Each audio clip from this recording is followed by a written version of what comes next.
Hello and welcome to the morning sports briefing here on Friday, the 21st of September. It is September, isn't it? You kind of lose track of which month it is. 21st of August, folks. Exactly. Yes, you lose track of what day it is, never mind what month it is, never mind what day it is in lockdown. So yes, 21st of August today, folks. Welcome to the morning sports briefing here on New Zealand Sports Radio. And in the news today, we'll update you on that Champions League clash between Lyon and Bayern Munich. We've got flexible starts in the cricket going forwards. In the rugby, we've got some. Don't forget, we've got interviews with those Northland people. Australian baseball may be held in New Zealand, and the Eels ease past the injury hit storm. And Lydia Ko is playing in the Women's British Open. So let's kick off with that football news. And yes, Lyon lost to Bayern Munich 0-3, the exact same score they'd had the night before between Leipzig and Paris Saint-Germain, where Paris Saint-Germain went through. So the Champions League final now is between Bayern Munich and Paris Saint-Germain.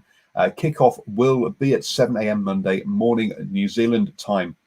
So look out for that one. Over in Europe, the EPL have also announced their fixtures for next season.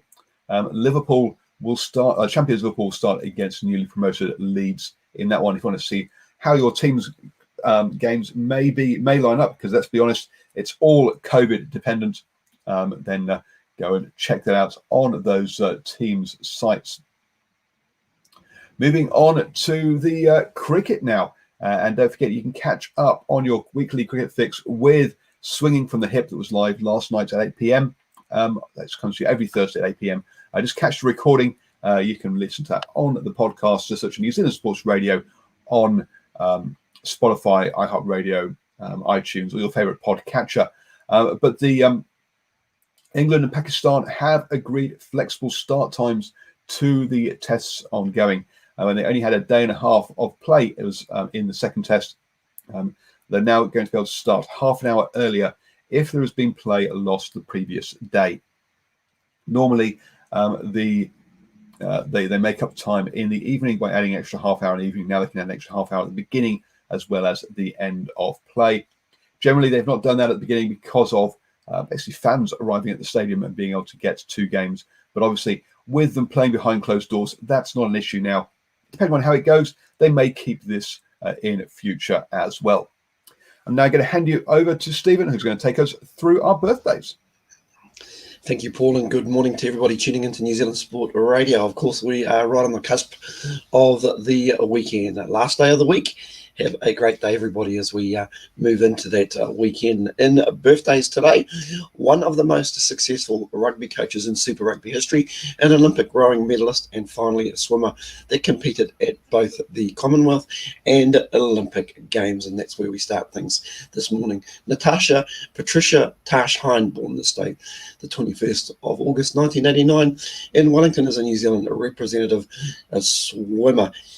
She won the silver medal in the 4x200 metre freestyle relay at the 2010 Commonwealth Games alongside Lauren Boyle, Maika Gessler and Penelope Marshall. She won the bronze medal with the same team in the 4x100 metre freestyle relay at the same Games. She competed at two Olympics in 2008. She was part of the New Zealand women's 4x200 metre freestyle team. And in 2012, she was part of the women's 4x100 metre and 4x200 metre freestyle relay team. She also competed in both events at the 2014 Commonwealth Games. Staying in the water, Robert Nathan Toddle, MNZM, born this year, the 21st of August, 1976, is a former New Zealand rower and Olympic medalist. He competed at the 2008 Summer Olympics in Beijing in the Cox's pair rowing with his partner George Bridgewater, and they won a bronze medal. In the 2009 New Year's Honours, Toddle was appointed a member of the New Zealand Order of Merit for services to rowing, and Finally, we head back to the oval ball game. Well, we didn't get to see him break dance, but it is his birthday today. Scott Robertson, born this day, the 21st of August 1974, is a New Zealand rugby union coach and former player. He grew up in Tauranga and attended Mount Maunganui College in the Bay of Plenty. His position as a player was a flanker, and he played for Bay of Plenty, Perpignan, Canterbury, the Crusaders, and of course the All Blacks. He was the head coach of the New Zealand under-20 rugby union team and the Canterbury ITM Cup team. In 2016, the New Zealand Rugby and the Crusaders announced his appointment as the head coach of the Crusaders. And he's had that particular role from 2017 right through to this very time in Aotearoa Super Rugby, taking over from Todd Blackadder. And pretty much a four-peat, so a very, very successful Super Rugby coach. Probably our greatest, you've got to say. That's it for birthdays today, Paul. I'll be back with League very, very shortly. Wow, does Super Rugby Aotearoa make it a four-peat? I mean, I'm not sure whether it's a separate entire tournament or not. But yeah, you could argue, Paul. You could argue it's harder to win. Well, well, there's no final, you see, but so all you have to do is just win the regular season. So maybe not. Yeah. Anyway, who knows? Moving on then into rugby news and Hawke's Bay duo Michael Allardyce and Ty Falcon have both said to be moving up to Japan to play for Toyota the Blitz, which happens to be where All Blacks coach Steve Hansen is a coaching consultant, former All Blacks coach is a coaching consultant up there. So Ty Falcon really suffered with injuries and hasn't managed to break through at the Chiefs. With Caleb Trask coming in, you can understand why he's deciding to move on. Michael Allardyce will be a bigger loss for the Chiefs, with Tyler Ardron also moving on this season. And Brody Retallick with taking next season off with his sabbatical as well. Yes, their lock stocks will be severely diminished. So he'll be a bigger loss for the for that team. It does mean that obviously they may not be available for Hawke's Bay this season either. I'm not sure yet when the Japanese league will kick off and which players have and haven't been released to play for their provinces. And don't forget, you can catch up there is some rugby this weekend. Not only do we have Super Rugby AU, and you can catch predictions for those games over on New Zealand nzsportradio.com. I've also got predictions over there for the Pro 14 that restarts this weekend and the Gallagher Premiership that is also taking place. Also, there's club rugby happening with the Spark Business Hub Premiership Club final between Waipu and Mid-Northern, and we have interviews with both the head coaches on our Facebook page as well, and we will also be at the game bringing you coverage of that one. We have got exemption from the New Zealand government to be allowed to do media coverage of that one. Don't forget to join us at 8 p.m. this evening as we preview those Super Rugby games over in Australia here on New Zealand Sports Radio. I'm going to hand you back to Stephen now for the sport that just keeps on giving. It's the NRL update. Thank you, Paul. We look in league news at the opening game of round 15 in the NRL, and we preview the games happening today. So not really a lot around. Well, the game round 15 kicked off at Bankwest Stadium last night, and it was the Eels that eased past an injury-hit Melbourne Storm team by 14 points to 0 after leading by 12 points to 0 at halftime. Just the two tries in the game in the first half. In the 16th minute to centre Walker Blake and Micah Seville, the big Fijian winger, scoring in the 33rd minute. Mitchell Moses kicked one conversion and a penalty in that first half.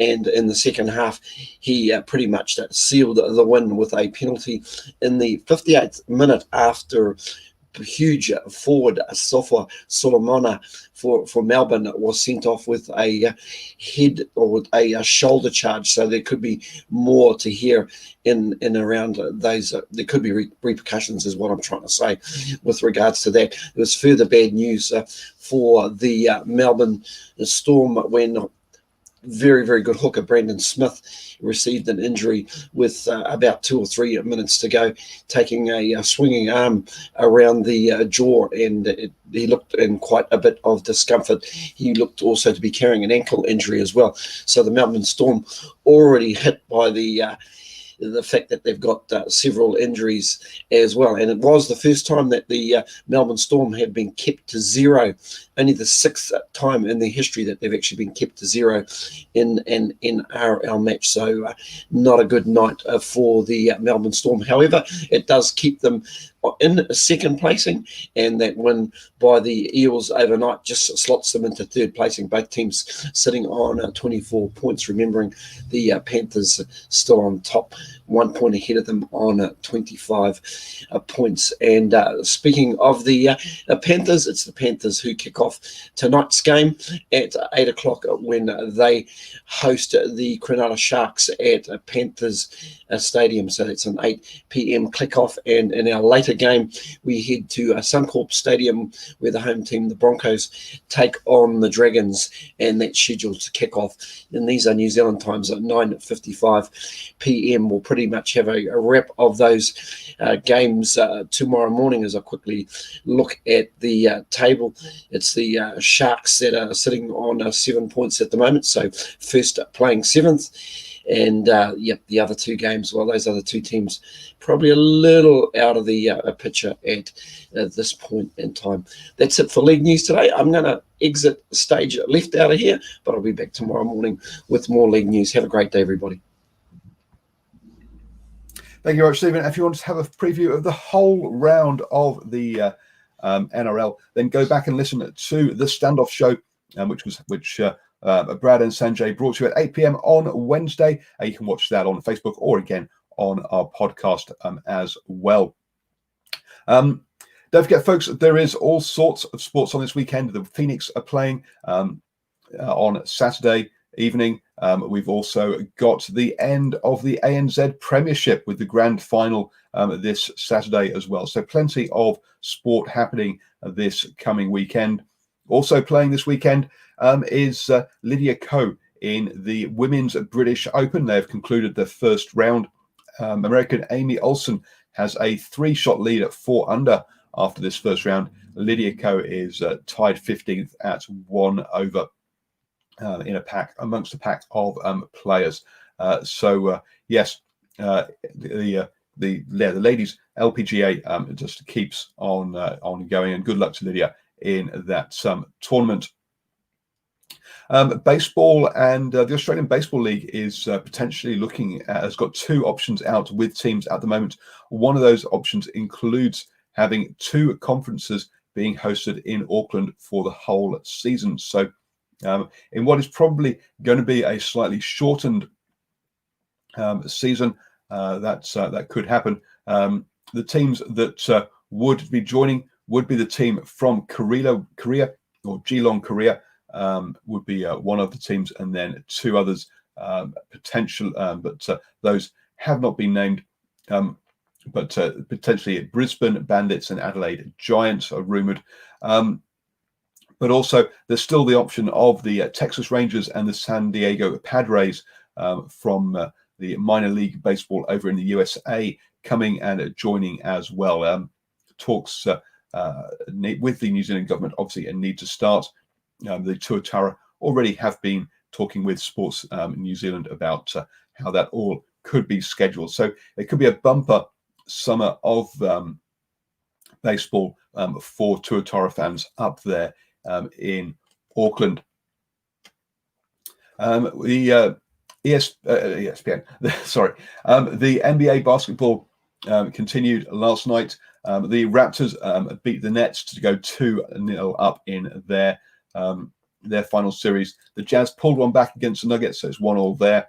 The Celtics beat the 67ers to go 2-0 up and the Mavericks pulled one back against the Clippers to go to tie that series as well. So the two series there in the Western Conference, the two series there in the Eastern Conference, the Boston versus Philadelphia and Toronto versus Brooklyn, they've both gone at 2-0, whereas the two in the Western Conference have been evened up.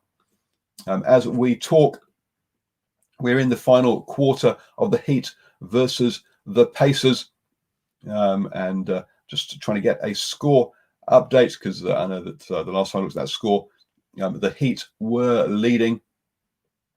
With the time running out, the Heat have got a 12-point lead in that one. You've got to say that they're looking odds on to taking a 2-0 lead in their series as well. Moving on then into, actually, that's our final news story there. So you have now started the day the best way, up to speed with all the important sports news. Have a fantastic day, folks. The weekend is almost here. Don't forget to join us at 7 a.m. every single morning for the morning sports briefing, where we help you start your day the best way.